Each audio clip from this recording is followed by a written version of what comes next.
Is there more to the sister wives scandal than simply shattered marriages? You may be surprised at what actually set off the dissolution of the Brown family. Hi guys, I'm Sarah, and welcome to another installment of TLC's Next Updates. If you enjoy staying in the loop with the sister wives drama, be sure to subscribe and hit that thumbs up button.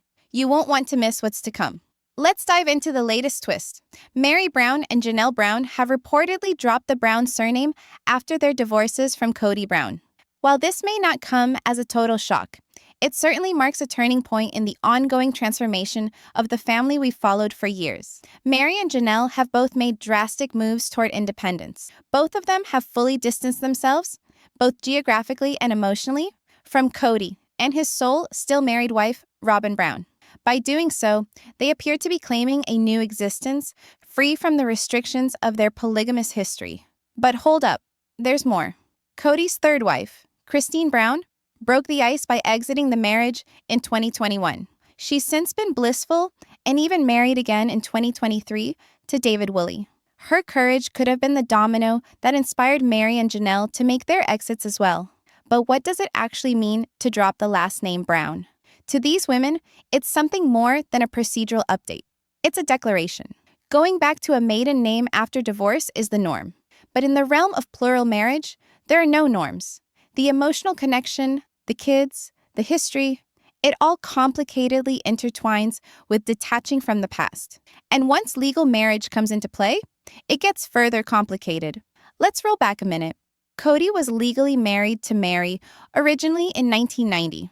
However, in a shocking turn of events, the duo divorced in 2014 so that Cody could legally marry Robin and adopt her 3 children from a previous relationship. Despite Meri and Cody dissolving their legal union, they said they were still spiritually connected. That bond, however, has obviously diminished with time. At the same time, Janelle and Christine never formally married Cody, but they still took on his surname, creating another level of complexity. Now, years on, it appears Janelle and Meri are making a strong point to ditch the Brown name once and for all. So why did this take so long? And where did Robin fit in with the downfall of these unions? There's always been rumor among the fans that Cody favors Robin. Once Christine left, it was evident that Meri and Janelle were increasingly relegated to the background. What was once a cohesive, polygamous home slowly began to break apart, as the women started to recognize their own value independent of the relationship with Cody. They left one by one. The family landscape changed from closeness to remoteness. And now that Meri and Janelle are also opting to change their names, it is a definite and public split from a man who once occupied the very center of their existence. Is this the end of the Brown family, or the start of a new chapter for these determined women? When the Brown family entered the public eye through their reality TV show, they claimed to be doing it to demonstrate something, namely, that a polygamous lifestyle could be healthy, loving, and long-lasting. As time passed, however, life sent them some unpleasant surprises, and that ideal started to fade. The pandemic was just one of many things that put tension on the relationships within the family. What ensued was a domino effect of brokenness that Cody Brown probably never anticipated. Once Christine decided to leave in a bold move, it did not take long before Meri and Janelle gained the courage to do the same. Christine's departure did not merely rock the foundation, it opened it up wide, allowing the other wives to pursue their own joy. Meri started over by moving to Parowan, Utah, where she operates Lizzie's Heritage Inn, the bed and breakfast that was left to her. She went there with her daughter, Madison Brush, and is intent on creating a new life free of the stigma of what happened before. Janelle took the same bold step, traveling to North Carolina and buying land on which to build a business of her own. The two women now collaborate together to bring Tata Farms into existence, a beacon of growth, autonomy, and rebirth.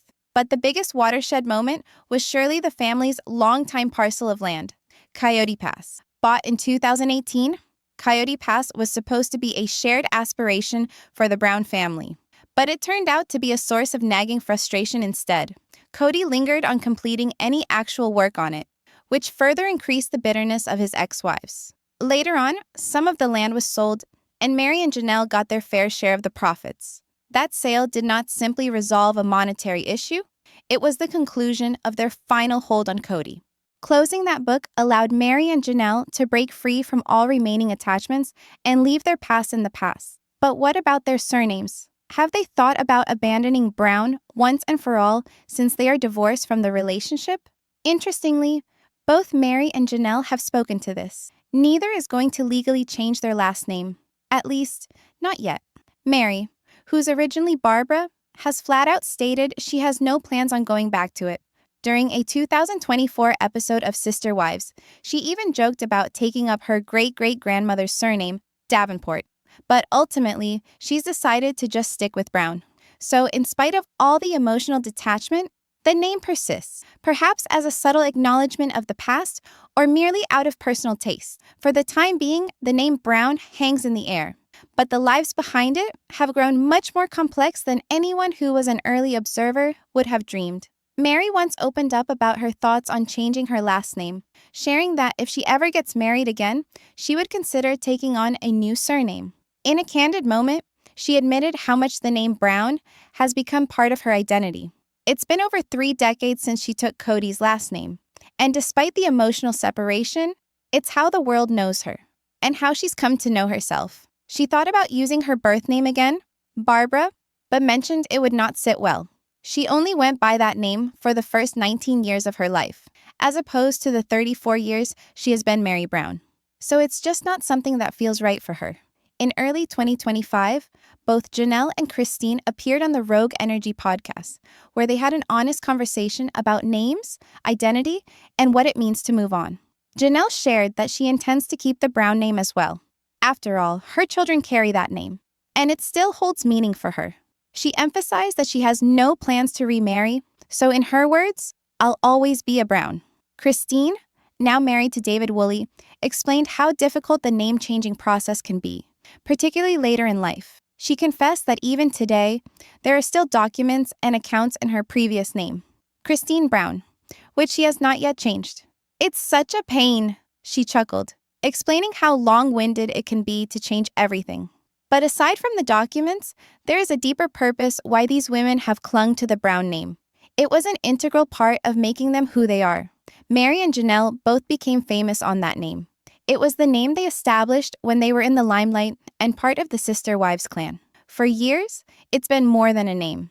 It was the cement that kept a complicated family intact, the name that gave their kids a common connection, and the designation that bound their tales together.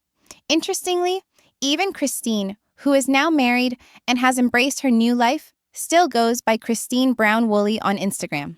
Whether that's her official legal name or simply how she presents herself publicly isn't entirely clear. But one thing is certain, the name Brown still links her to a part of her past that shaped who she is today.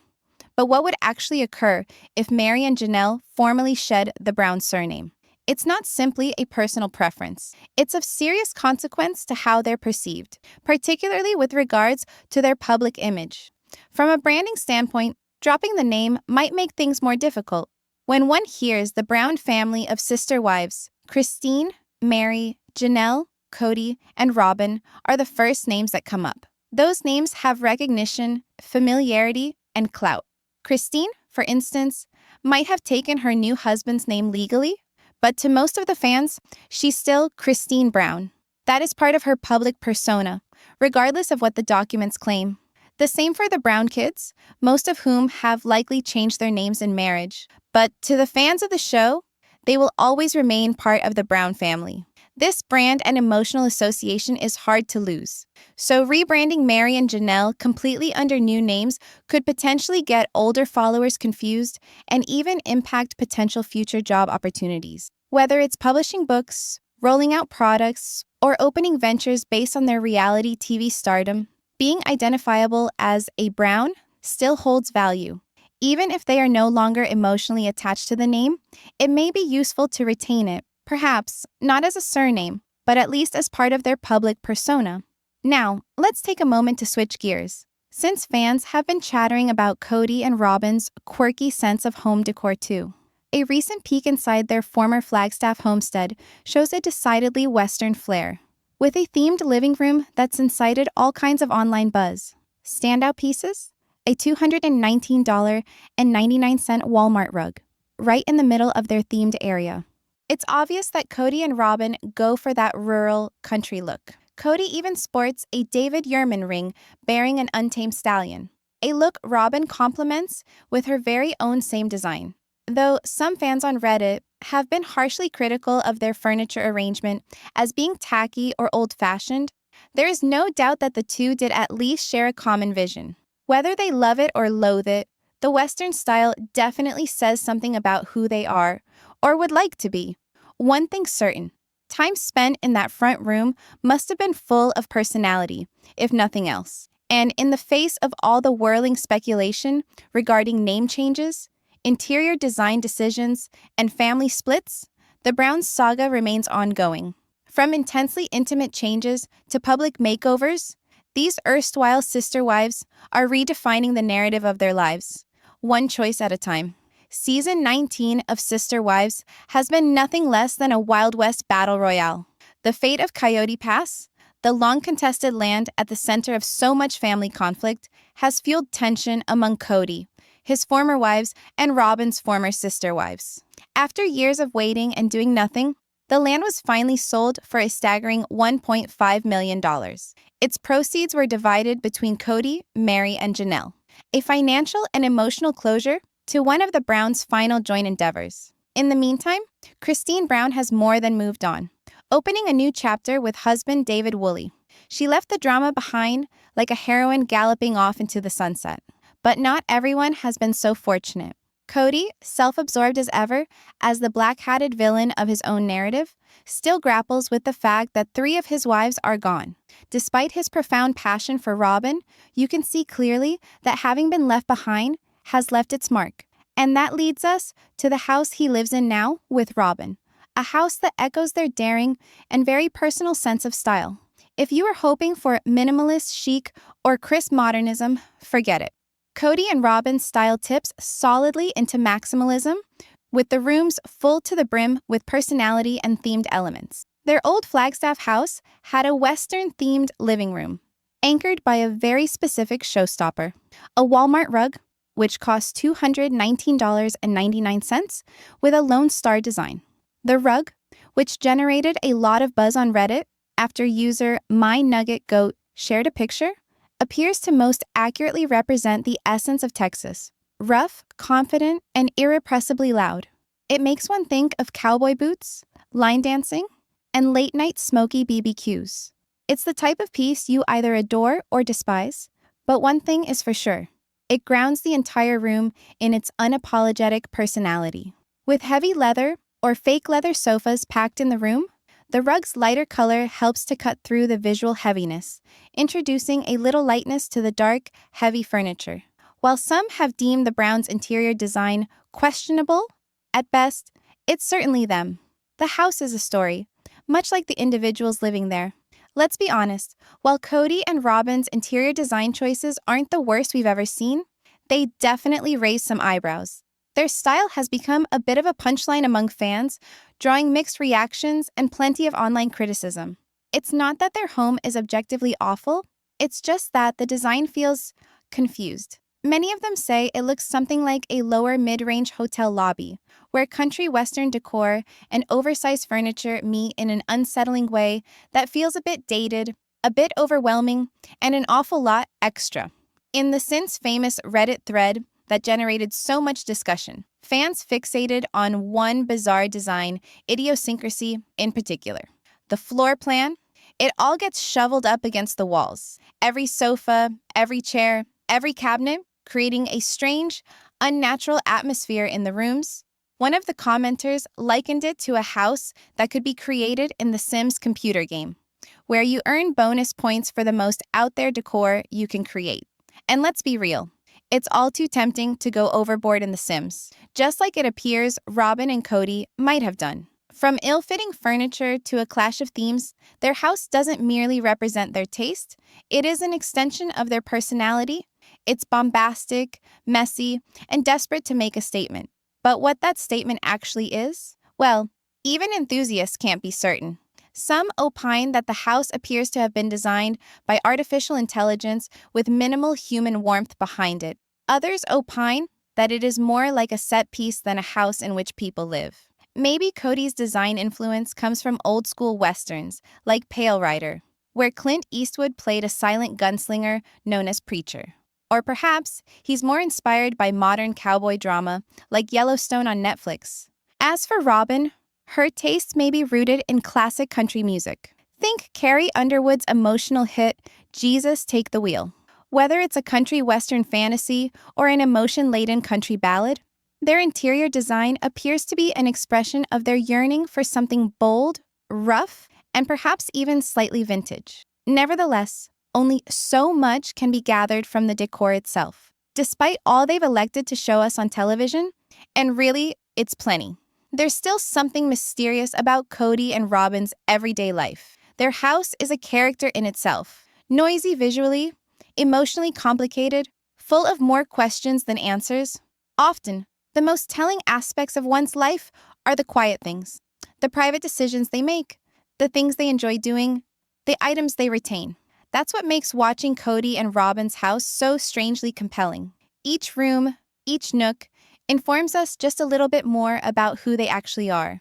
Their decor, for all its flash and disorganization, says a great deal about their natures. Believe it or not, the living room, the one so frequently teased, happens to be one of the more subdued spaces in their home. The others, full of sentimental knickknacks and symbolic baubles. Cody, for instance, is boasting about his Star Wars action figure collection and Transformers. His affection for the Millennium Falcon and his robots in disguise gives his otherwise stoic personality an unexpected playfulness. It's almost darling, a peek into a boyhood that never really went away. Then there's Robin, whose hobbies are similarly over the top. She has a gargantuan American Girl doll collection worth approximately $70,000. These aren't playthings, they're pieces for a museum. Each doll is accessorized to perfection, many with special designed costumes and intricately beaded zippers. It's an over-the-top hobby, certainly, but one that indicates just how much she loves nostalgia, tradition, and display. But this is where the tone changes, and where the criticism escalates. To many of Cody and Robin's fans, Cody and Robin appear to live in a life of relative comfort and abundance, in stark contrast to what the other Brown women had to endure. That perception breeds a great deal of resentment. It's not simply about dolls and decor, it's about fairness and the emotional burden of feeling second best. Janelle, for example, left her marriage with scant financial security, having given years of her life over to taking care of the Brown family. Christine and Meri are probably better off now, but it's easy to see why they would hold some residual bitterness. These were women who put everything, emotionally, spiritually, financially, into a dream that gradually fell apart under the weight of Cody's increasing favoritism. Cody, on the other hand, held back the exact things that made a spiritual marriage worthwhile: time, love, intimacy, and shared purpose. Year by year, the women were left with less affection, less partnership, and less presence. It's no wonder they decided to leave. Their breakups weren't failures. Those were acts of self-preservation. These women built new lives for themselves, lives where they could finally breathe, finally flourish, and finally be seen. And all the while, Cody's unflinching commitment to Robin stood in stark contrast. For her, he appears willing to move mountains. For the others, not so much. Robin has always said she values comfort and quality of life, even if it means spending a little more to get there. Cody, on the other hand, sometimes seems more focused on saving than splurging. Unless, of course, we're talking about his beloved collectibles. From what we've seen, Robin's influence dominates the home's aesthetic. It's likely she chose that dramatic royal-themed bedroom with its deep purple tones, or even the whimsical Flintstone-style sink set among shimmering Sedona amethysts. In the face of criticism, Robin and Cody just keep moving forward. Because let's be real, what else are they going to do? They're bearing a hurt deeper than disagreements about decor or social media criticism. The loss of Garrison Brown is something no mother ever fully gets over. Against that backdrop, everything else, the criticism, the judgment, becomes small. If their house gives them peace, that's what is important now. But the discussions over fairness and closure haven't dissipated. It's no secret that Cody has not always had the greatest respect for the women who left him. Nevertheless, in a surprising and unusual gesture, he recently assisted in giving them something they hadn't experienced in a while: financial room to breathe.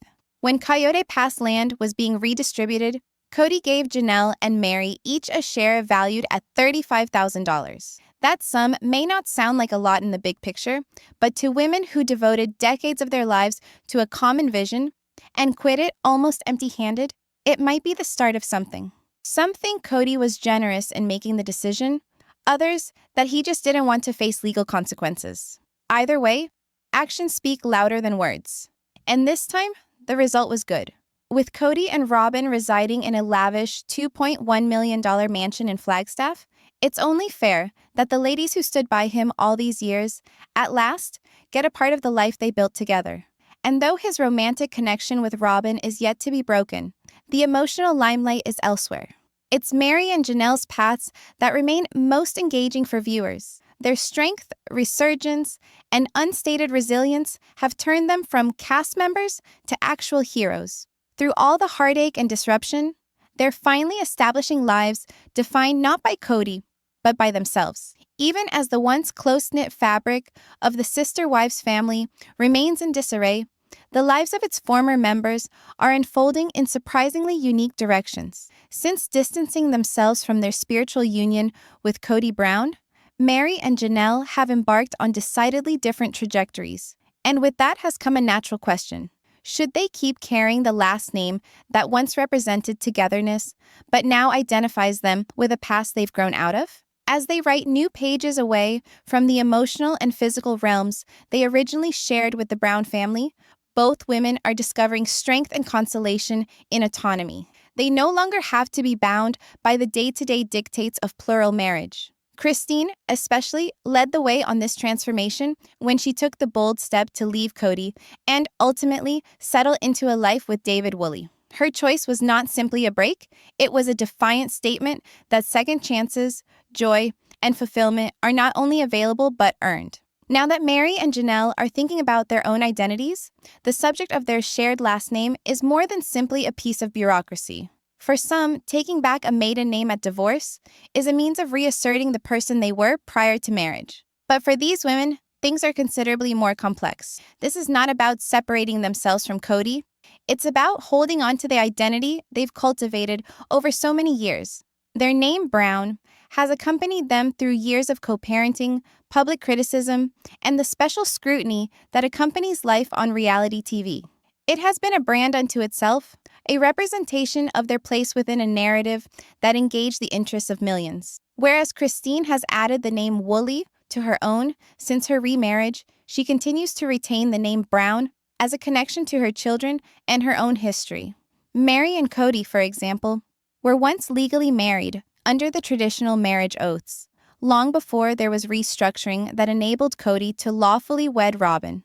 That legal bond is now lost, but the name is still a complicated reminder of what they constructed and what they suffered through. Their previous legal union might have terminated so that Cody could legally wed Robin and take on her kids, but Meri was still tied to him many years later, explaining their relationship as a spiritual union.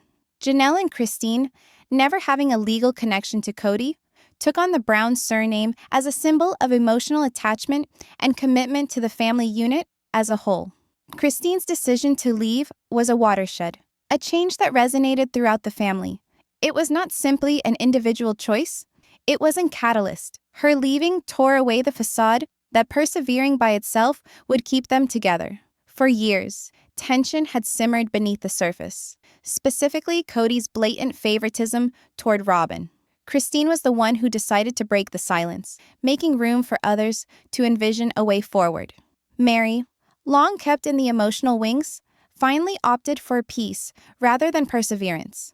She moved to a quaint historic inn in Parowan, Utah, adopting a simpler existence that focuses on storytelling, hospitality, and respecting her heritage. Her new existence is based on simplicity, stability, and self-respect. Janelle, ever the pragmatist and softly determined, leaned on her values. Alongside her daughter, she bought property in North Carolina and began building Tata Farms, a venture that is all about sustainability and rebirth. It represents her continued determination to build something that will last and stand on its own. In many ways, the last name Brown had evolved beyond its association with Cody. For Meri and Janelle, it had become a symbol of endurance, visibility, and resilience. Letting go of that name, then, isn't merely a bureaucratic task or a legal formality. It's a complex, deeply personal decision that touches everything from professional branding to emotional continuity. This rings especially true in the case of sister wives, where celebrity recognition is an important part of individual enterprise. From book contracts and tours to well-being industries and television exposure, Meri and Janelle have established careers based on the identity that name assisted in creating. The surname Brown, then, is more than the vestige of a broken union. It's a working asset and an acknowledgement of the roles they've played in redefining the story of plural marriage. However, their ongoing thought about the matter demonstrates a changing connection with their history. Although neither woman has hurried to alter her surname, the candor of their discussions indicates that they are no longer held back by it in their hearts. They are women who have transcended the situations that define them and are now forging lives that answer to who they are rather than who they were. Ultimately, whether or not they retain the name will be less significant than what they do with it. Meri, Janelle, and Christine have demonstrated that individual change does not always mean one must wipe out the past. Sometimes it can mean taking it back on one's own terms. The lawfully sanctioned surname Woolley, again underscoring how even the name Brown has public clout.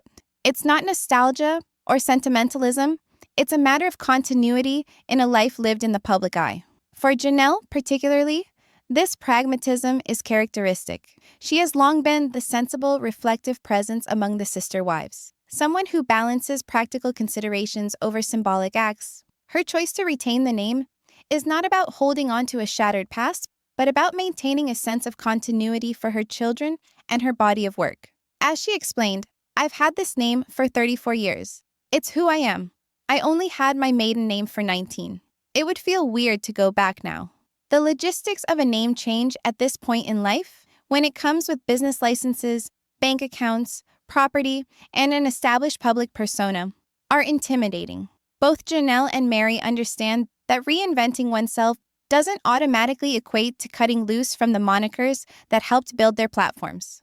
While as much as the Brown name ties them to an intricate family history, it also ties them to successes and audiences they're not so quick to relinquish. In a way, keeping the name is a reclaiming of it. They are no longer merely Cody Brown's wives. They are Meri Brown, Janelle Brown, and Christine Brown, women who survived, matured, and ultimately picked their own destinies. If they decide to keep the name, it is not in deference to Cody, but out of respect for their own journeys. Although Christine currently employs a new last name in her own life, she continues to employ Brown online. It's a shrewd decision, one that keeps her linked with the fan base that originally welcomed her. And it's not merely nostalgia, it functions as a bridge linking her old life with her new one, permitting her to restart herself without destroying the identity that took her years to cultivate. For Janelle and Meri, although their relational and emotional connections to Cody have dissolved, the surname Brown remains an odd sort of anchor. It is a symbol, a one that reminds them of where they began, but also serves to point them towards where they go from here. Dropping it may not be freedom. In fact, it may be equivalent to erasing the very narrative that they've worked so dutifully to create. So, is a name still a person's, even when its initial meaning no longer holds? In their instance, yes. What started as a shared family name has come to pass. It's a banner under which they've raised children, taken public flack, developed as individuals, and grown their own platforms. It's a symbol of resilience, growth, and change, more than a connection with one man. Thanks for watching. Don't forget to like, subscribe, and enable notifications for daily uploads.